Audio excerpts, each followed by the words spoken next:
The third week at Fort Benning started like any other. Sarah Martinez stood at attention in the pre-dawn darkness, her rifle gleaming from hours of maintenance the night before. She'd learned quickly that excellence was her only armor in a place where some men still believed women didn't belong. Staff Sergeant Derek Rawlins circled the formation like a predator, his boots crunching on gravel, his eyes searching for imperfection. He stopped in front of her. "Martinez," his voice dripped with mock sweetness, "let's see that weapon." Sarah handed over her M4, confident in her preparation. Rawlins inspected it with exaggerated slowness, then suddenly fumbled it. The rifle tumbled into the red Georgia mud with a sickening splash. Gasps rippled through the formation. "Clumsy," Rawlins said, his eyes dead cold. "Just like a woman, drop and give me 50 for improper weapons maintenance." Sarah's jaw clenched. The rifle had been perfect, everyone knew it, but challenging a sergeant publicly meant insubordination. She dropped to the push-up position, her hands sinking into the same mud that coated her rifle. As she pumped out repetitions, she heard Rawlins chuckle and walk away. Private Marcus Chen, standing 3 soldiers down, caught her eye. His expression said everything. This isn't right. That night, Sarah sat in the barracks common room with her laptop, carefully documenting the incident. Date, time, witnesses, exact words spoken. It was her third report in as many weeks. The first had detailed Rawlins' comment during PT that women slow down the whole platoon. The second described how he'd reassigned her from a leadership exercise to cleaning duties despite her high performance scores. She attached the documents to an email addressed to Captain James Morrison, the company commander, and hit send. The response came 2 days later. "Received. We'll look into it. Remember, unit cohesion is paramount." Unit cohesion. The words burned in Sarah's mind. What about justice? What about accountability? Week 5 brought a new level of psychological warfare. Sarah had scored expert on the rifle range, the highest classification possible. Her groupings were tighter than anyone's in the company, including most of the instructors. The range officer had smiled, impressed, and marked her scorecard personally. By evening formation, assignments were posted for the next day's training rotations. Sarah's name appeared under latrine detail and facility maintenance. Marcus found her staring at the board, her fists trembling. "This is garbage, Sarah. You just qualified expert. You should be helping with marksmanship instruction." "It's Rawlins," she said quietly. "He controls the duty roster this week." "Then report him again." "I have 3 times now. Morrison says he's monitoring the situation." Her voice dripped with frustration.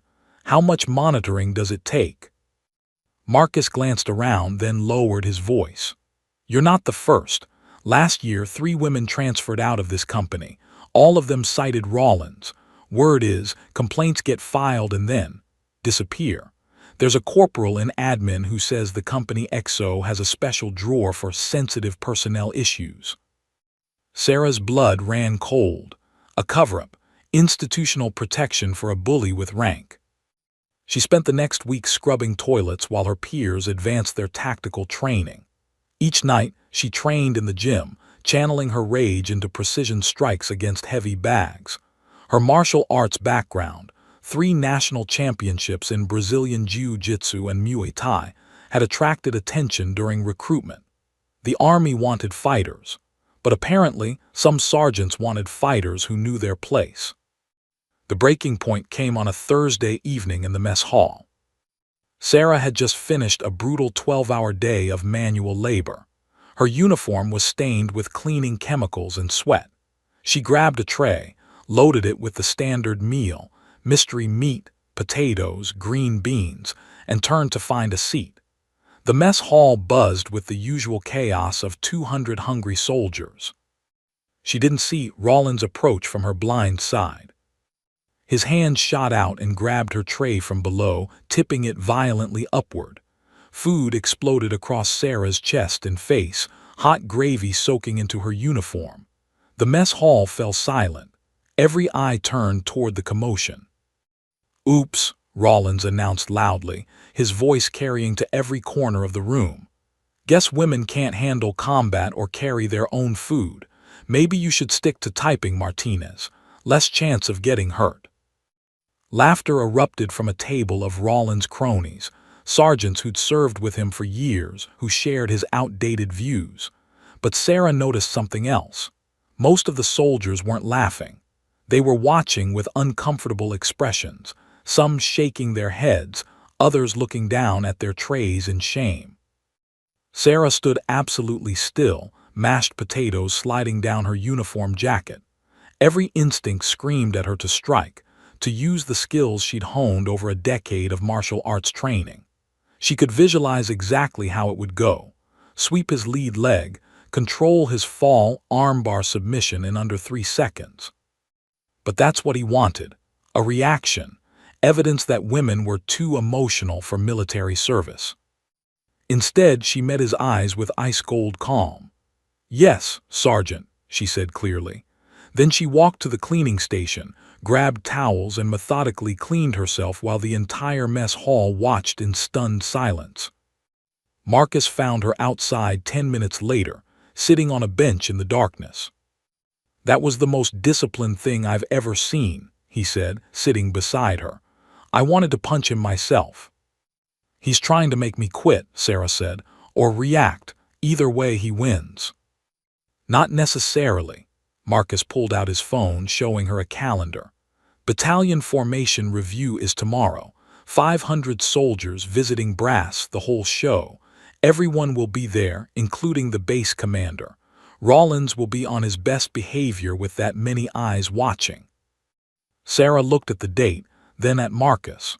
"Or he'll see it as his last chance to humiliate me before I get recognition." "Maybe, but Sarah," Marcus's voice grew serious. "Whatever happens tomorrow, you've got witnesses, 500 of them. He can't make that disappear." That night, Sarah cleaned her dress uniform with meticulous care. She polished her boots until they reflected like mirrors. She rehearsed every drill movement until her body moved with mechanical precision. And she made a decision. Tomorrow she would stand tall. Tomorrow she would accept whatever commendation she'd earned. And tomorrow, if Derek Rawlins wanted a confrontation in front of 500 soldiers, she would be ready. She just didn't know how ready she'd have to be. The parade ground at Fort Benning stretched like a massive concrete ocean under the October sun. Sarah Martinez stood in formation, one soldier among 500, her dress uniform crisp and perfect. The air smelled of freshly cut grass and anticipation. This was the quarterly battalion review, a ceremony steeped in military tradition, where excellence was recognized and careers were shaped. Bleachers lined the eastern edge of the parade ground, filled with family members, local officials, and visiting officers from the Pentagon. A brass band played martial music from their position near the reviewing stand. Behind them, enormous American flags snapped in the autumn breeze. Sarah's heart hammered beneath her ribbons, but her face remained neutral, eyes fixed forward. Staff Sergeant Derek Rawlins stood 3 rows behind her, positioned with the other senior NCOs. She could feel his presence like a cold spot in warm sunshine. This morning, he'd walked past her during pre-ceremony inspection and whispered just loud enough for her to hear, "Enjoy your last formation, Martinez." The battalion commander, Lieutenant Colonel Patricia Hayes, took the podium. Her voice carried across the formation through the PA system. "Today, we recognize soldiers who exemplify the Army values of loyalty, duty, respect, selfless service, honor, integrity, and personal courage." Sarah's mind drifted briefly to the night before. She'd called her father, retired Marine Gunnery Sergeant Roberto Martinez, to tell him about the commendation she'd be receiving. His voice had swelled with pride. "You earned it, Mija. Don't let anyone tell you different." She wondered what he'd say if he knew about Rawlins, about the harassment she'd endured for weeks. But she'd kept that part hidden, not wanting to worry him. Private First Class Sarah Martinez, front and center. The words jolted her back to the present. This was it. Sarah executed a perfect about-face, then marched with measured precision across the parade ground. Her boots struck the pavement in rhythmic cadence. 500 soldiers watched. The families in the bleachers craned their necks to see. Somewhere, a camera clicked repeatedly. Lieutenant Colonel Hayes smiled as Sarah rendered a sharp salute. Private Martinez has achieved the highest combined scores in combat training, physical fitness, marksmanship, and tactical exercises in this training cycle. Her dedication represents the finest traditions of the United States Army. The certificate felt weightless in Sarah's hands, but the moment felt heavy with significance. This was why she'd enlisted, to prove herself, to serve, to be excellent. As she saluted again and executed an about-face, she caught sight of Marcus Chen in formation. He nodded slightly, a gesture of respect and friendship. The walk back to her position felt longer than the walk out. Each step brought her closer to Rawlins' position. She could see him now, standing rigid in the NCO formation, his face an unreadable mask. Sarah slipped back into her spot in formation, holding the certificate carefully, her eyes returning to the front. That's when she heard it. Rawlins' voice, low and venomous, carried just far enough to reach her ears. Sleeping with the scoring officer, Martinez. That's the only way trash like you gets recognized. The words hit her like a physical blow. Sarah's jaw clenched, every muscle in her body tensed. For 5 weeks, she'd endured his abuse in silence, through proper channels with discipline and restraint. But this, questioning her integrity, her honor in front of the entire battalion, this was different. She turned her head slightly, breaking formation protocol. "I earned this, Sergeant." Her voice was calm but firm, carrying just enough volume that the soldiers immediately around them heard clearly. Several heads turned. The atmosphere shifted, charged with sudden tension. Rawlins' face transformed. The mask of military discipline cracked, revealing pure rage underneath. He stepped out of formation, violating every protocol in the book, his boots heavy on the concrete. Officers at the reviewing stand were still occupied with the ceremony, oblivious to the drama unfolding 30 yards away. "Know your place," Rawlins roared. The sound cut across the parade ground like a thunderclap. The band stopped playing mid-note. Conversations died instantly. 500 soldiers turned as one organism to witness what happened next. Rawlins' hand came up fast, an open palm strike aimed at Sarah's face with 15 years of muscle behind it. The slap connected with her left cheek with a crack that echoed off the building facades surrounding the parade ground. Sarah's head snapped to the side. The certificate fell from her hands, fluttering to the ground. Time seemed to fracture and slow. Sarah tasted blood. Her cheek burned. But more than physical pain, she felt something else. A decade of martial arts training awakening every nerve in her body. Her vision sharpened. Her breathing steadied. She saw Rawlins drawing back his right hand for another strike, saw the twisted satisfaction in his eyes, saw the exact trajectory his fist would follow. And she moved. Rawlins' second punch came fast, but Sarah was faster. Her left hand swept up in a fluid arc, intercepting his wrist mid-strike. Her right hand clamped onto his hand, fingers finding the exact pressure points she'd practiced 10,000 times on training mats. In one explosive motion, she rotated her entire body, using Rawlins' forward momentum against him. The joint lock was textbook perfect, mechanical precise. The first wrist broke with a sound like a dry branch snapping, a sharp crack that made people in the bleachers gasp. Rawlins' eyes went wide with shock and pain, but Sarah wasn't finished. As he began to crumple, his other hand instinctively reached for her. She caught it with equal precision, applied the same devastating technique. Crack! The second wrist shattered. Rawlins screamed, a raw, animal sound of agony that silenced even the birds. He dropped to his knees on the parade ground, both hands hanging at grotesque angles, his face contorted in pain and disbelief. Sarah stood above him, her chest heaving, her hands still raised in a defensive posture. Complete silence blanketed the formation. 500 soldiers stood frozen, minds struggling to process what they'd just witnessed. In the bleachers, a woman's hand covered her mouth in shock. At the reviewing stand, Lieutenant Colonel Hayes was already moving, barking orders into her radio. MPs stationed around the perimeter began running toward the scene. Sarah looked down at Rawlins, who was now sobbing, cradling his ruined wrists against his chest. She felt no satisfaction, no triumph, only a cold, hollow certainty that her life had just changed forever. Her dress uniform was still perfect, not a wrinkle out of place. The certificate lay on the ground between them, her name clearly visible in formal script. Private Marcus Chen broke formation first, stepping forward instinctively, but a captain's sharp command froze him in place. Nobody move, everyone hold position. The MPs arrived within 90 seconds, their boots pounding on concrete. The senior MP, a staff sergeant with 20 years of experience, took one look at the scene and immediately reached for his handcuffs. He approached Sarah cautiously, as if she might be dangerous. "Private Martinez, I need you to put your hands behind your back," he said, his voice professional but wary. Sarah complied without resistance, her movements slow and deliberate. The metal cuffs clicked around her wrists, the same wrists that had just broken bones with surgical precision. As the MP began reading her rights, Sarah caught sight of something that gave her a flicker of hope.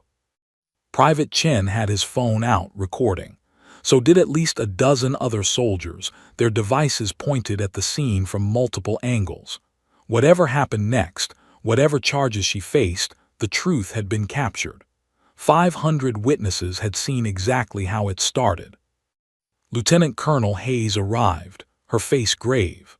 She looked at Rawlins, still writhing on the ground, then at Sarah standing calmly in handcuffs, then at the certificate lying forgotten on the pavement. "Get Sergeant Rawlins to the hospital immediately," she ordered. "And someone pick up that certificate. Private Martinez earned it." As the MPs led Sarah away, she heard Rawlins screaming between sobs, "I'll end your career. You're finished, finished." But Sarah knew the truth that Rawlins hadn't yet grasped. It wasn't her career that had ended on that parade ground. It was his. The holding cell was exactly 8 feet by 10 feet. Sarah knew because she'd paced it 17 times in the first hour. Cinder block walls painted institutional beige, a metal bench bolted to the floor, fluorescent lights that hummed with electrical persistence. The MP had been professional when processing her, fingerprints, photographs, property inventory. Her commendation certificate had been logged into evidence along with her phone, wallet, and the small cross necklace her grandmother had given her before basic training. Now she sat alone with only the sound of her own breathing and the distant voices of MPs conducting their shift change. Sarah's left cheek throbbed where Rawlins had struck her. She could feel it swelling, the skin tight and hot. Her hands, still steady despite everything, showed no marks. That's what years of proper training did. You learn to break bones without damaging yourself. The thought should have brought satisfaction, but instead she felt only a creeping dread. She'd assaulted a superior officer, in front of 500 witnesses, during an official ceremony. The Uniform Code of Military Justice had clear provisions for such actions: court-martial, dishonorable discharge, possibly even prison time. Self-defense was a legal argument, but would it matter? How many soldiers had tried that defense and failed? The door buzzed and swung open. Captain James Morrison entered, his expression unreadable. He changed out of his dress uniform into standard ACUs. Sarah stood immediately, coming to attention despite the absence of protocol requirements in a holding cell. "Sit down, Martinez," Morrison said, his voice carefully neutral. He remained standing, maintaining the physical authority of rank. "I'm here to inform you that you're being held pending investigation by Army CID. You'll be appointed a military defense attorney within 24 hours. Yes, sir. Morrison studied her for a long moment. Did he strike you first? Yes, sir. And you broke both his wrists? Yes, sir. He attempted to strike me a second time. I defended myself using appropriate force to neutralize the threat. Something flickered in Morrison's eyes. Was it approval, concern? He glanced toward the door, ensuring privacy, then lowered his voice slightly. There are 17 videos so far. More are surfacing every hour. Every single one shows the same sequence of events. Rollins struck first. Sarah's heart leaped. Sir, Morrison held up a hand. Don't say anything else. Not to me, not to anyone except your attorney. Do you understand? Yes, sir. Your phone has been ringing continuously since we confiscated it. Your father is en route from Texas. He should arrive by morning. Morrison moved toward the door, then paused. For what it's worth, Martinez, I wish I'd acted sooner on your reports. That's my failure, and I'll have to answer for it. The door closed behind him with a heavy metallic thunk. 300 miles away, in a Houston suburb, Roberto Martinez's truck roared through the night. The retired Marine's hands gripped the steering wheel with white-knuckled intensity, his phone on speaker as his wife Maria read him news updates from the passenger seat. It's everywhere, Roberto. Twitter, Facebook, the news. Someone posted #KnowYourPlace and it's trending nationwide. Read me exactly what it says. Maria's voice trembled as she read from her phone screen. Female soldier reportedly assaults superior officer during military ceremony at Fort Benning. Witnesses claim the sergeant struck first. Multiple videos circulating on social media. Story developing. Roberto's jaw clenched. Our daughter doesn't assault people, she defends herself. There's a difference. He taught Sarah everything he knew about discipline, honor, and standing your ground. When she was 12 and a bully twice her size had pushed her at school, Roberto had enrolled her in martial arts. Never start a fight, he told her, but always finish one. Now his daughter sat in a military holding cell, and every instinct screamed at him to protect her. The truck's speedometer crept past 80. At Fort Benning's base hospital, Staff Sergeant Derek Rollins lay in a bed with both arms in temporary splints, waiting for orthopedic surgery scheduled for the morning. The morphine dulled the pain but not his rage. A nurse adjusted his IV while a young MP stood guard outside his room. I want to press charges, Rollins slurred through the medication. Full charges, assault with intent to cause grievous bodily harm. She attacked me. The CID investigators will take your statement tomorrow, Sergeant, the nurse said neutrally. I'm the victim here, Rollins' voice rose. That woman attacked a superior officer. She belongs in Leavenworth. The nurse said nothing, but her expression spoke volumes. She'd already seen the videos. Half the base had seen them. The nurse finished her checks and left Rollins alone with his morphine and his fury. What Rollins didn't know, what he wouldn't discover until the next morning, was that his hospital room was 3 doors down from where Private Jessica Torres was being treated for anxiety. Torres, who had served under Rollins 2 years prior. Torres, who had filed a harassment complaint that mysteriously disappeared. Torres, who was now on the phone with an Army CID special agent, her hands shaking as she finally told the truth about what Rollins had done to her. The videos spread like wildfire across social media.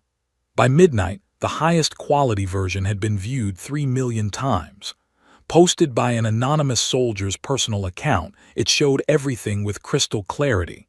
Rollins leaving formation, the verbal confrontation, the slap, Sarah's defensive response, the sickening crack of breaking bone. The comment section exploded. She gave him exactly what he deserved. That's what happens when you underestimate a trained fighter. Self-defense, clear as day, free her. Women have every right to serve and defend themselves. But not all comments were supportive. She assaulted a superior officer. Doesn't matter who started it. Excessive force, she could have just blocked him. This is why women don't belong in combat roles, too emotional. The debate raged across every platform. Cable news picked up the story for their morning broadcasts. Military justice experts were already being booked for commentary slots. Retired generals began weighing in with opinions. The phrase, "know your place," transformed from an insult into a rallying cry. Know Your Place trended #1 worldwide by 2 a.m. In the holding cell, Sarah had no knowledge of the firestorm outside. She lay on the metal bench, using her uniform jacket as a pillow, and tried to sleep. But every time she closed her eyes, she saw the moment again. Rollins' hand coming toward her face, the choice she'd made in a fraction of a second, the sound of breaking bone. She'd spent 5 years earning her black belts. Thousands of hours on training mats, learning control, learning restraint, learning exactly how much force to apply for specific results. Her instructors had drilled one principle into her mind. Martial arts were for defense only, a last resort when all other options failed. Had she used excessive force? Could she have simply blocked him and walked away? The questions circled in her mind like vultures. At 3 a.m., she finally drifted into fitful sleep, unaware that investigators were already pulling files, that witnesses were being interviewed, that her story was becoming national news. Sarah Martinez had wanted only to serve her country with honor. Instead, she'd become the center of a national conversation about power, gender, justice, and what it really meant to know your place. The fight on the parade ground had lasted less than 5 seconds. The fight for her future was just beginning. Special Agent Maria Torres of Army CID arrived at Fort Benning at 600 hours, 30 minutes before sunrise. She'd driven through the night from Fort Stewart, her coffee thermos empty, her mind already cataloging the questions that needed answers. The Martinez-Rollins incident had all the hallmarks of a case that could either vindicate or destroy careers, possibly both simultaneously. Her first stop was the evidence locker, where she collected Sarah's confiscated phone. The device had logged 247 missed calls, 891 text messages, and countless social media notifications. Torres scrolled through with practiced efficiency, documenting everything. Sarah's father had called 63 times. Friends from her martial arts academy in California had flooded her messages with support. But there was something else. Emails to Captain Morrison, each one meticulously detailing incidents of harassment. Torres photographed every email. This was evidence of a pattern. By 800 hours, she'd assembled a team in a borrowed conference room. Sergeant First Class Kevin Holder, a 20-year CID veteran, spread 18 printed screenshots across the table, each one a different angle of the parade ground incident captured on soldiers' phones. Angle 1 through 6 show the initial confrontation, Holder explained, pointing to each image in sequence. Rollins leaves formation here, approaches Martinez here. You can see him shouting. Angle 7 through 12 capture the strike-clear, unobstructed view of Rollins' hand making contact with Martinez's face.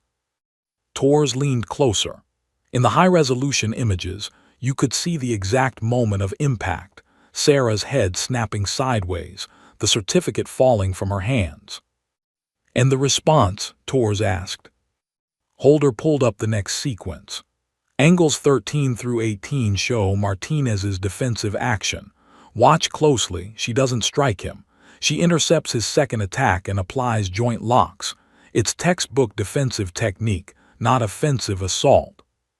Torres watched the sequence 3 times. Sarah's movements were economical, precise, almost graceful. There was no anger in her body language, no excess force, just pure mechanical efficiency. Get me every witness statement by 1200 hours, Torres ordered. And I want Rollins' complete service record, every fitness report, every assignment, every complaint filed against him. Ma'am, Holder hesitated. About those complaints, we might have a problem. At 9:45 hours, Private Marcus Chen sat across from Torres in an interview room. his hands folded on the table. He'd volunteered to testify before Torres even requested his presence. "Tell me about Staff Sergeant Rawlins' treatment of female soldiers," Torres said, her recorder running. Marcus took a deep breath. "It's been going on for years. I've only been here 6 months, but other soldiers talk. Last year, 3 women transferred out of our company. All of them cited Rawlins in their exit interviews. One of them, Private Jessica Torres, told me Rawlins cornered her in the supply room and made explicit comments about her body. When she reported it, nothing happened." Torres' pen stopped mid-stroke. "Did you say Jessica Torres?"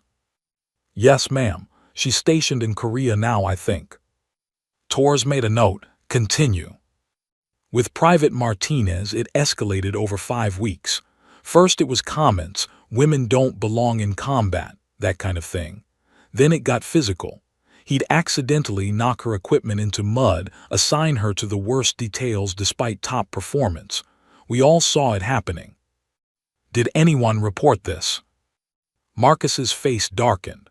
"Martinez reported it 3 times to Captain Morrison. Nothing changed. The rumor is that complaints about Rawlins get filed in a drawer somewhere and never see daylight." Torres closed her notebook. "Private Chen, thank you for your honesty. You may be called to testify formally." As Marcus left, Torres turned to Holder. "Find me Jessica Torres and locate that drawer."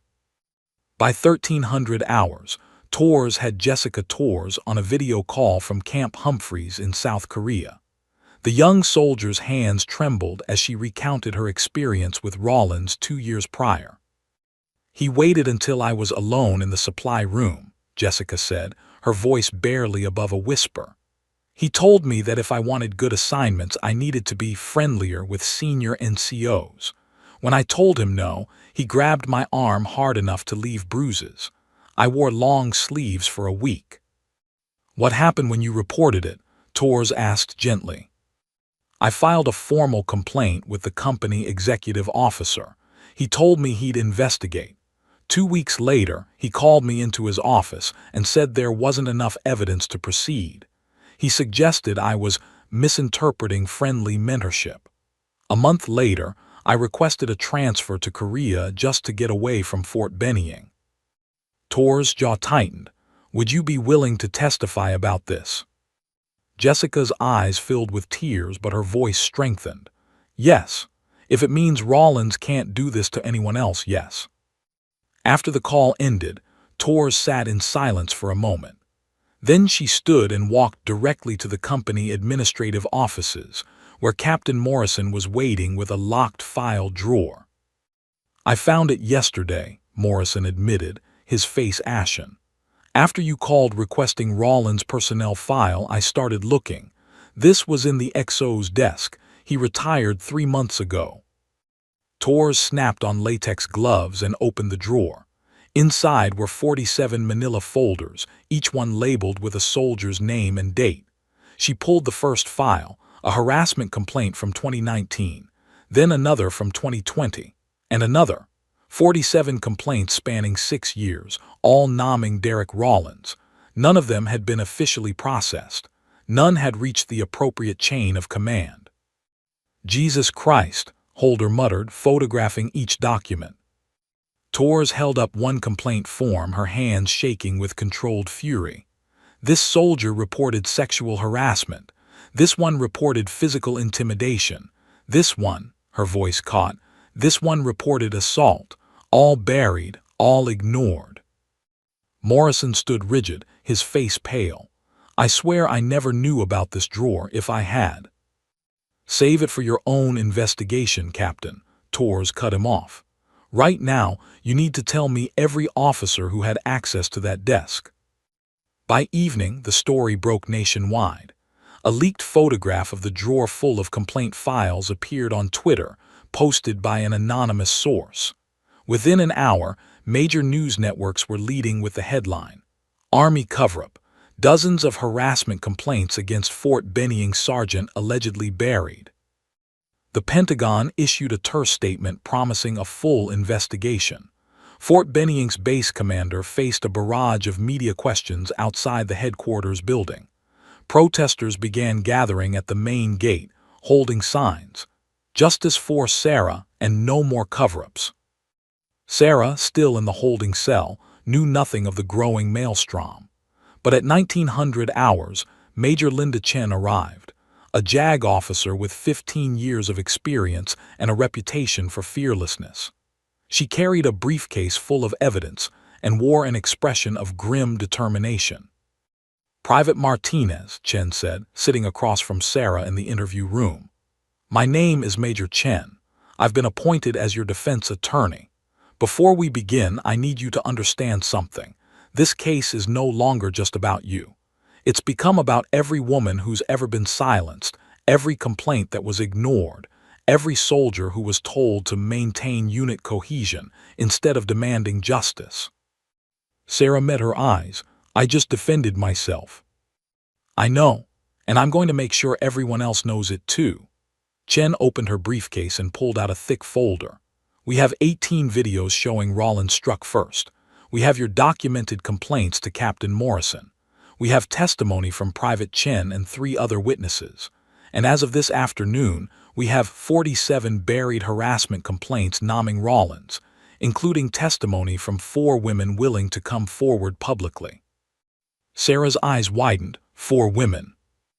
Jessica Torres from Korea, Rachel Washington from Germany, and 2 soldiers currently stationed here who have been afraid to speak until now. Chen leaned forward. "Private Martinez, Staff Sergeant Rollins is finished. The only question now is whether the Army tries to sacrifice you to save face, or whether they do the right thing." "What do I need to do?" Chen smiled grimly. "Tell the truth, all of it, and let me handle the rest." Outside the holding facility, news vans lined the street. Reporters shouted questions at every officer who passed. Social media buzzed with "Know Your Place" and "Justice for Sarah." The story had transcended one incident on a parade ground. It had become a reckoning. The courtroom at Fort Benning was designed for military precision, not comfort. Wooden benches lined both sides of the aisle, separated by a central walkway that led to the judge's bench. The seal of the United States Army hung prominently on the wall behind the military judge, Colonel Robert Henshaw, a stern man with 32 years of service and a reputation for running tight proceedings. It was November 3rd, exactly 3 weeks after the parade ground incident. The courtroom had reached maximum capacity an hour before the scheduled start time.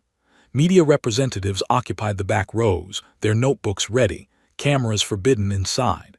Sarah's father, Roberto Martinez, sat in the front row behind the defense table, his Marine Corps dress blues pristine despite his retirement. Beside him sat Sarah's mother, Maria, her rosary beads clutched tightly in her hands. Sarah entered wearing her dress uniform, every ribbon in perfect placement, her posture military straight despite the weight of what was coming. Major Linda Chen walked beside her, carrying 2 thick accordion folders stuffed with evidence. They took their seats at the defense table as whispers rippled through the gallery. Across the aisle, Staff Sergeant Derek Rollins sat with his attorney, a captain named Douglas Brenner who'd drawn the unenviable task of defending the indefensible. Rollins' wrists were still in light braces. The bones had healed poorly, requiring additional surgery. His face was drawn, harder than before, his eyes fixed on Sarah with undisguised hatred. This was actually 2 separate courts-martial happening simultaneously, an unusual but necessary procedure. Sarah faced charges of assault on a superior commissioned officer. Rollins faced assault, conduct unbecoming, and after the investigation revealed the buried complaints, additional charges of sexual harassment and abuse of authority.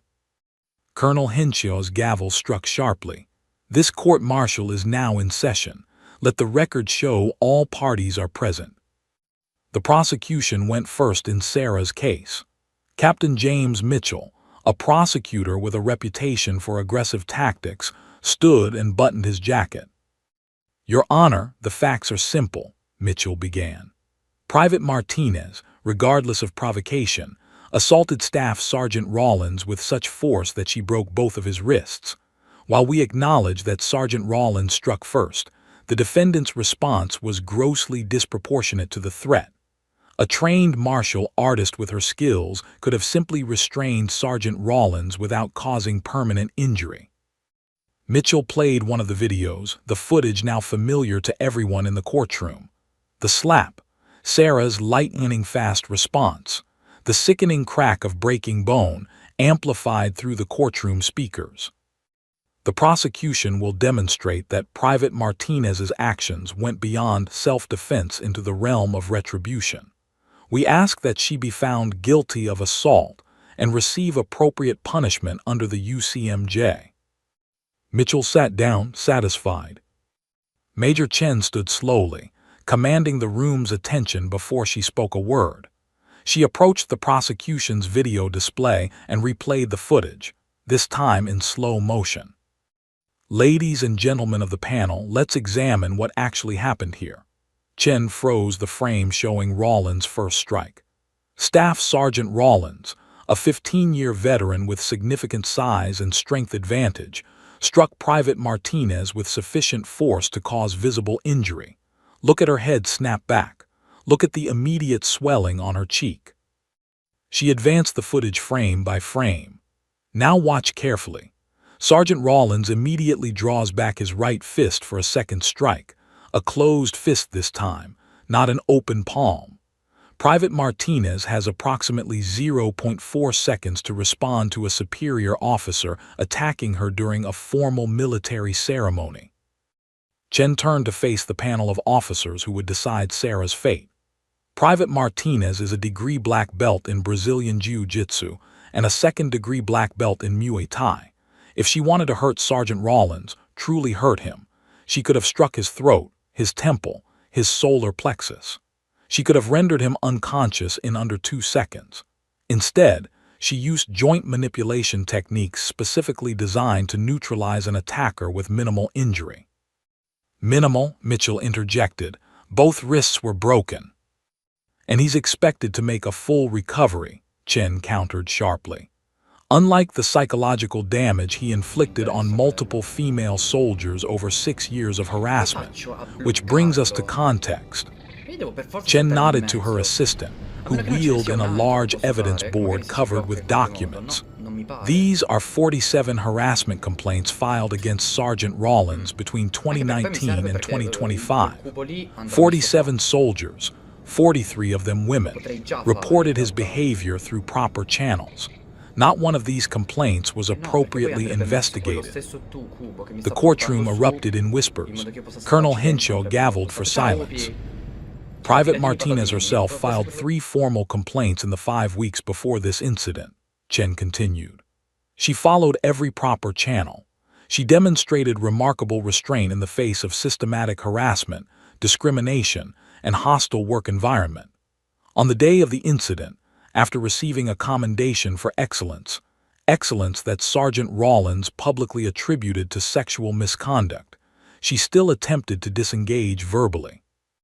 Only when physically attacked did she defend herself.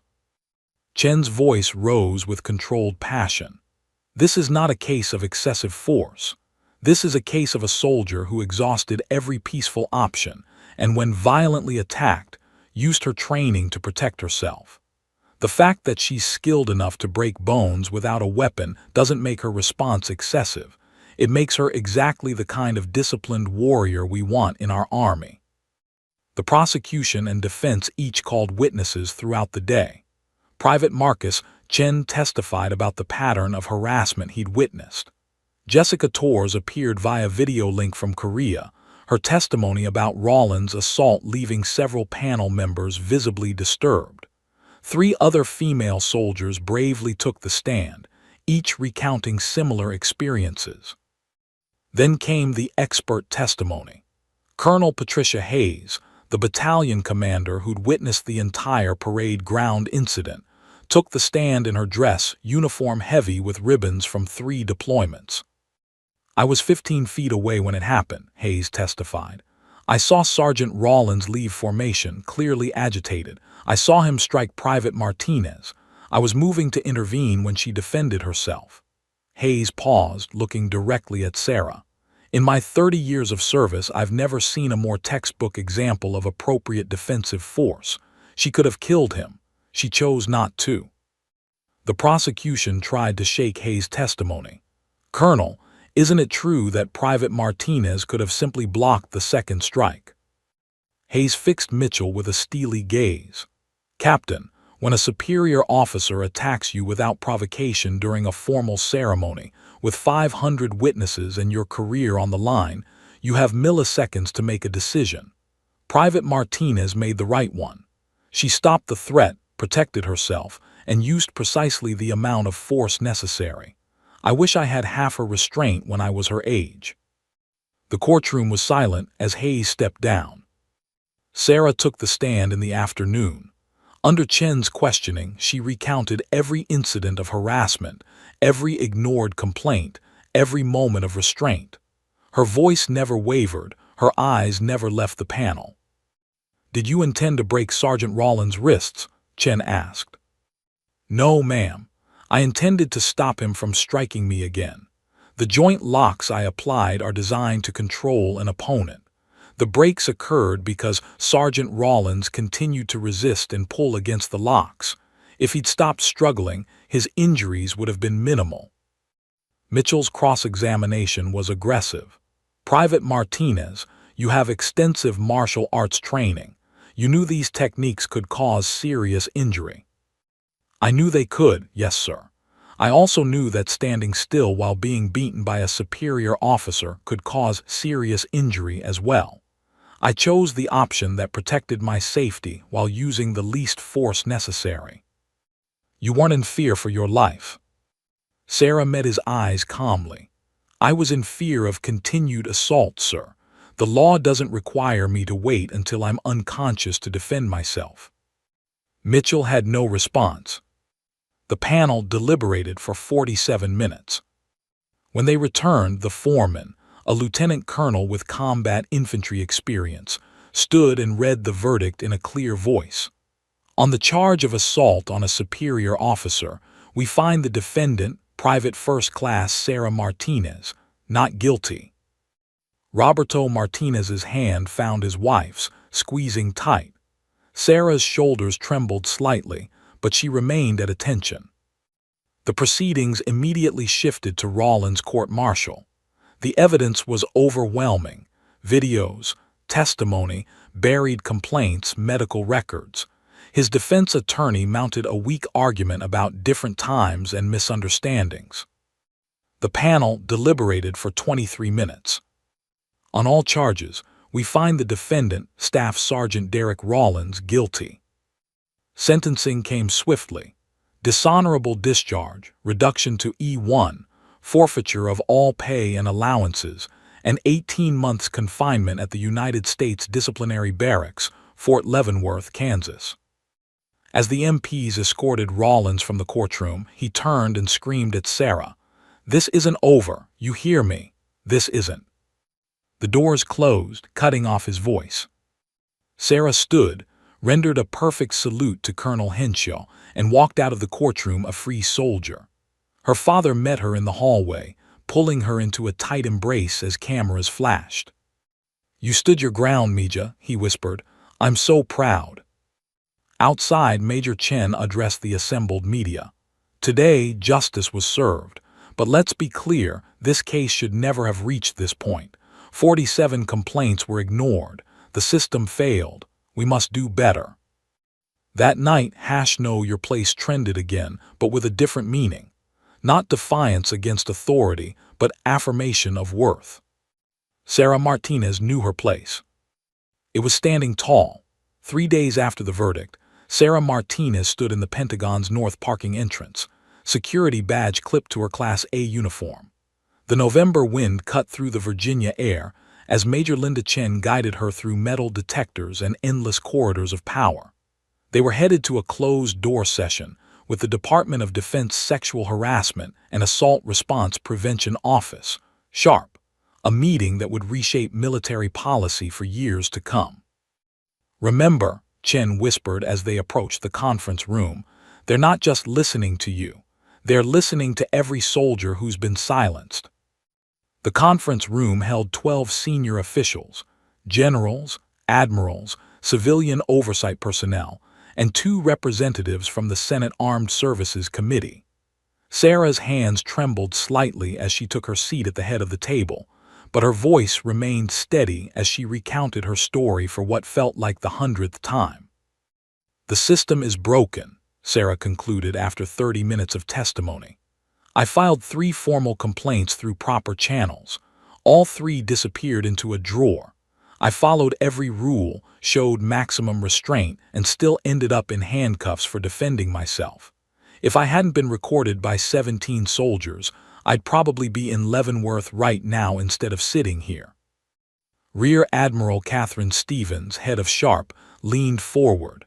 "Private Martinez, what would you change about the current reporting system?" Sarah didn't hesitate.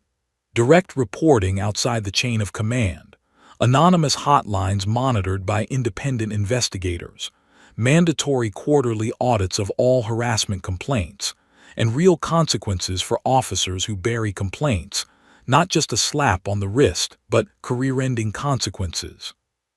The room fell silent. Then Senator Patricia Drummond, a former Army officer herself, spoke. "What you're describing would require a complete overhaul of how we handle misconduct reports across all branches." "Yes, ma'am," Sarah replied. 47 complaints were buried at just one company at Fort Benning. How many more are hidden in file drawers across every base worldwide? The system protects harassers instead of victims. That has to change. Within 2 weeks, the Department of Defense announced sweeping reforms. The Martinez Protocols, as they were unofficially named, mandated independent oversight of all harassment complaints, direct reporting channels bypassing chain of command, and quarterly reviews by Inspector General teams. Fort Benning became the pilot program. Back at Fort Benning, heads rolled. Major David Kellerman, the company executive officer who'd buried the complaints in his desk drawer, faced a board of inquiry. The investigation revealed he'd deliberately concealed 47 reports to maintain unit cohesion statistics that looked good for promotion packets. He was allowed to resign in lieu of court-martial, losing his pension and veteran benefits. Captain James Morrison, who'd repeatedly told Sarah to be patient while doing nothing substantive, received a letter of reprimand that effectively ended his career advancement. But Morrison surprised everyone by requesting to stay at Fort Benning rather than transfer. "I failed Private Martinez and 46 other soldiers," he told the new battalion commander during his disciplinary hearing. "I want to spend the rest of my career making sure that never happens again." The base commander, moved by Morrison's genuine remorse and recognition that the institutional culture bore responsibility beyond any individual, approved the request. Morrison was reassigned to oversee the new harassment prevention program. He threw himself into the work with the fervor of someone seeking redemption. Morrison's first action was implementing a direct hotline to CID that bypassed all company-level officers. His second was mandatory monthly training sessions, where he personally recounted how he'd failed Sarah Martinez, using his own mistakes as a teaching tool. Officers squirmed in their seats as Morrison displayed the emails Sarah had sent, emails he'd acknowledged but never acted upon. "I told her I was monitoring the situation," Morrison said, his voice heavy with regret. "I told her to maintain patience. I prioritized paperwork and my career over a soldier's safety. Don't be me." The message resonated. Within 3 months, Fort Benning's harassment reporting increased by 340%, not because incidents increased, but because soldiers finally believed their complaints would be heard. Sarah, meanwhile, had been quietly transferred to Fort Campbell, Kentucky, home of the 101st Airborne Division. The reassignment was strategic. Give her a fresh start away from the media circus, away from the stares and whispers. On her first day at the new unit, Sarah expected awkwardness, maybe hostility from soldiers who'd seen her as a troublemaker. Instead, she found respect. Her new platoon sergeant, Staff Sergeant Maria Gonzalez, a combat veteran with 2 Afghanistan deployments, pulled Sarah aside after morning formation. "Martinez, I read your file. I watched the videos. You did what you had to do. Here you'll be judged on your performance, nothing else. Clear." "Crystal clear, Sergeant." And Sarah performed. She threw herself into training with renewed focus, channeling months of stress into physical excellence. The Advanced Infantry Combat Training course was designed to break soldiers, 22 weeks of tactical exercises, live fire drills, airborne operations, and leadership development. Sarah excelled in every phase. Her instructors noted her tactical awareness, her ability to remain calm under pressure, her natural leadership during squad exercises. When paired with male soldiers who initially doubted her capabilities, she won them over through competence, not confrontation. During a particularly brutal field exercise, 72 hours in freezing rain conducting simulated combat operations, Sarah's squad was ambushed during a navigation course. While others panicked, Sarah immediately took charge, directing defensive positions, coordinating fire and movement, and leading her team to successfully repel the aggressor force. Her squad leader's after-action report was glowing. PFC Martinez demonstrated exceptional leadership under pressure. Recommend for promotion to specialist and consideration for leadership positions. Meanwhile, Sarah's story continued to inspire others. Letters arrived weekly from soldiers across all branches: Army, Navy, Air Force, Marines, Coast Guard, each one sharing stories of harassment and thanking her for giving them courage to report. One letter came from Private Rachel Kim at Fort Hood. "I was assaulted by my squad leader 6 months ago. I never reported it because I thought no one would believe me. After seeing what you went through, I finally filed a complaint. CID investigated and he's being court-martialed next month. You saved me from suffering in silence. Thank you."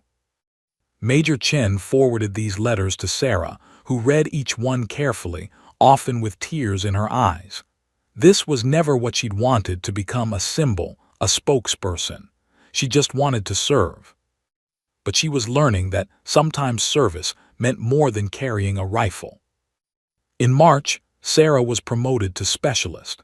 In May, she graduated Advanced Infantry Combat Training with honors, ranking 3rd in her class of 240 soldiers. Her father flew to Fort Campbell for the graduation ceremony, his chest swelling with pride as he watched his daughter receive her certificate. "How does it feel?" Roberto asked afterward. "Like I can finally breathe," Sarah admitted. "For the first time since the parade ground, I feel like a soldier again, not a headline." That evening, Sarah returned to her barracks to find an official envelope on her bunk, Fort Campbell letterhead. She opened it with steady hands. "Deployment orders. Specialist Sarah Martinez. Destination, Afghanistan. Unit 2 ND Brigade Combat Team, 101 ST Airborne Division. Departure date, August. Duration, 12 months. Sarah stared at the orders for a long moment. Afghanistan, real combat, real danger, everything she trained for. She pulled out her phone and called her father. "Dad, I'm deploying." Roberto's voice swelled with emotion. "Afghanistan." "Yes, sir, 12 months, squad leader position."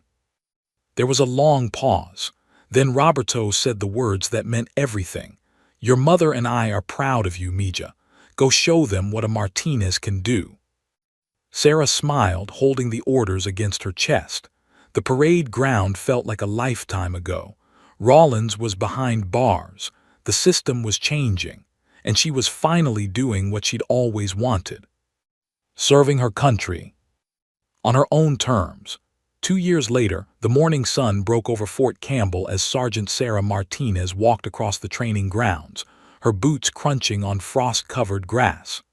The chevrons on her sleeves still felt new, though she'd earned them 6 months ago after exemplary service in Afghanistan. At 24, she was young for an E5, but combat had a way of accelerating things.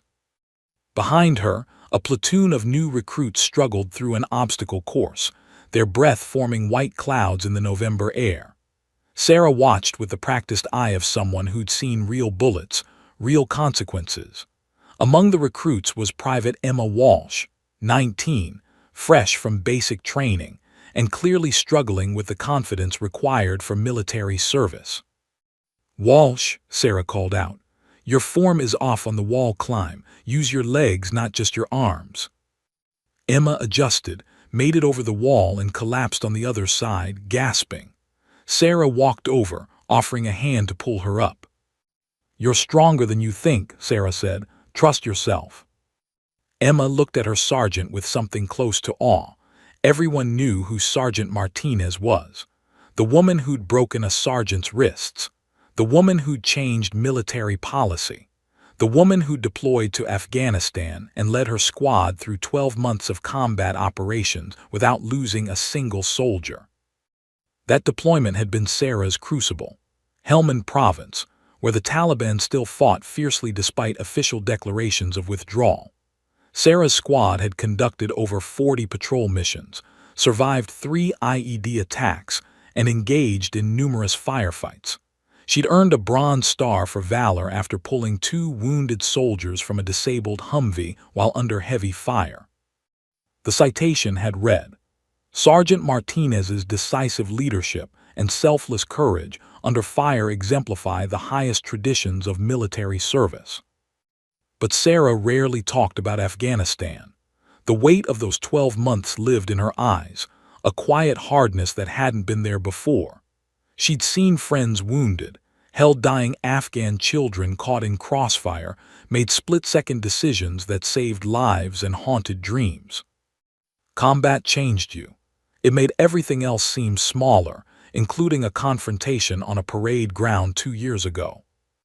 That afternoon, Sarah sat in her small office reviewing performance reports when Captain Morrison knocked on her open door.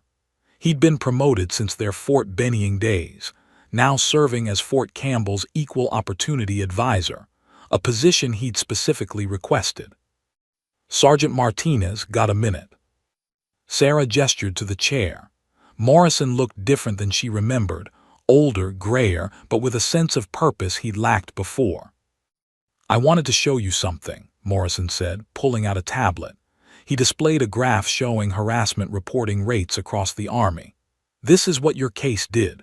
Reporting is up 187% Army-wide. More importantly, substantiation rates, cases that result in action, are up 240%. Soldiers are reporting because they finally believe they'll be heard." Sarah studied the numbers. Behind each data point was a soldier like her, like Jessica Torres, like Rachel Kim, someone who'd found the courage to speak up. "The Martinez protocols are now standard across all duty branches," Morrison continued. "Direct reporting hotlines, independent investigations, quarterly audits. We're teaching your case at West Point at all the service academies. You changed everything." "We changed everything," Sarah corrected. "You, Major Chen, all those women who came forward, I just broke some bones." Morrison smiled sadly. "You did more than that. You showed that the system could work if we forced it to work." He paused. "I know I failed you at Fort Benning. I let procedure and politics matter more than doing what was right. I've spent 2 years trying to make up for that." Sarah met his eyes. She'd been angry at Morrison once, furious at his inaction. But Afghanistan had taught her about the weight of impossible decisions, about how good people could fail under broken systems. "You're doing the work now," she said simply. "That counts." At Fort Leavenworth, Derek Rawlins served his sentence in bitter silence. His early release petition had been denied after investigators discovered He'd attempted to intimidate witnesses from prison through intermediaries. Additional charges added 6 months to his sentence. His wrists had healed poorly despite multiple surgeries. He'd never regained full range of motion. The doctors said the breaks had been too precise, too complete. Sometimes, lying in his cell, Rawlins replayed that moment. The certainty he'd felt raising his hand to strike Martinez a second time. The shock when her counter came faster than thought. The sound of his own bones breaking. He'd spent 15 years believing women didn't belong in combat, that they were weak, that they needed to know their place. Sarah Martinez had taught him about places. His was here, behind bars, forgotten by an army that had moved on without him. On a crisp December evening, Fort Campbell hosted a ceremony honoring service members who demonstrated exceptional courage in advocating for justice and reform. Sarah stood among a dozen other soldiers being recognized, her dress uniform perfect, her bearing proud. The base commander, Brigadier General Patricia Hayes, the same colonel who'd witnessed the parade ground incident and testified at Sarah's court-martial, personally presented each award. When Sarah's name was called, Hayes smiled warmly. Sergeant Martinez's actions 2 years ago sparked institutional change across our entire military. Her courage under fire, both on the parade ground and in Afghanistan, exemplifies the warriors we need leading our army. The applause was thunderous. After the ceremony, as guests mingled over refreshments, a young private approached Sarah nervously. She was 18, maybe 19, with uncertain eyes and fidgeting hands. "Sergeant Martinez, I'm Private Olivia Chen. I need to ask you something." Sarah recognized that look, fear mixed with determination. "Go ahead, Private." That day on the parade ground, Olivia's voice dropped to a whisper. "When Rawlins slapped you, were you scared?" Sarah thought about lying, about projecting invincibility. But she remembered being 19, remembered needing truth more than perfection. "Terrified," Sarah admitted. "My hands were shaking, my heart was pounding. I thought my career was over before it really started." "But you still did it, you still stood up." "Being scared doesn't mean you don't act, Private. It means you act anyway. Fear is just information. It tells you something matters. What matters is what you do with that fear." Olivia nodded slowly, her eyes clearing. "My squad leader has been saying things, making me uncomfortable. I've been afraid to report it because—" she trailed off. "Because you're scared of the consequences," Sarah finished gently. "I understand, but here's what I learned. The consequences of silence are worse than the consequences of speaking. Report it. Use the hotline. And if you need someone to walk with you to CID, I'll do it." Tears filled Olivia's eyes. "Thank you, Sergeant." As the young private walked away with straighter shoulders, Sarah felt something shift inside her. This was why the parade ground had mattered. Not for her, not for revenge, not even for justice, though justice mattered. It was for every Olivia, every soldier who'd come after, every person who needed to know that standing up was possible. That evening, Sarah sat alone in her quarters, looking at the framed photograph on her desk. Her squad in Afghanistan, all of them alive, all of them home. Beside it sat her bronze star and the certificate from the parade ground ceremony 2 years ago, the one she dropped when Rawlins struck her. Her phone buzzed. A text from her father saw the ceremony online. "Your abuela would be so proud. I know I am. Te amo, mija." Sarah smiled, typing back, "Love you too, Dad." She stood and walked to her window, looking out over Fort Campbell's lights. Somewhere out there, Olivia was probably working up the courage to make that report. Somewhere, another soldier was watching videos of the parade ground incident, learning that self-defense wasn't insubordination. Somewhere, the system was working a little better because people had refused to accept broken. A recruit passed below her window and called up, "Evening, Sergeant Martinez." "Evening, Private, stay sharp." Sarah Martinez had learned her place over 2 hard years of service, combat and growth. Her place was standing tall. Her place was leading others. Her place was showing every soldier who came after that courage wasn't the absence of fear. It was acting despite it. Her place was exactly where she stood. And she'd never let anyone tell her different again. The end. Salutarvi che vado da che vado. Undertale non oggi, vero? No, no, no. Undertale, forse mai più. Forse mai più. No, scherzo, martedì e giovedì.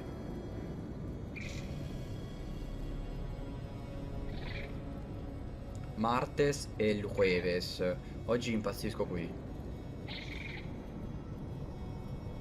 Cosa devo fare?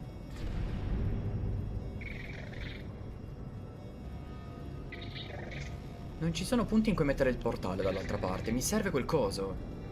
Non riesco a portarlo verso di me. Sei stato patatato, Upi. Piratino patatino.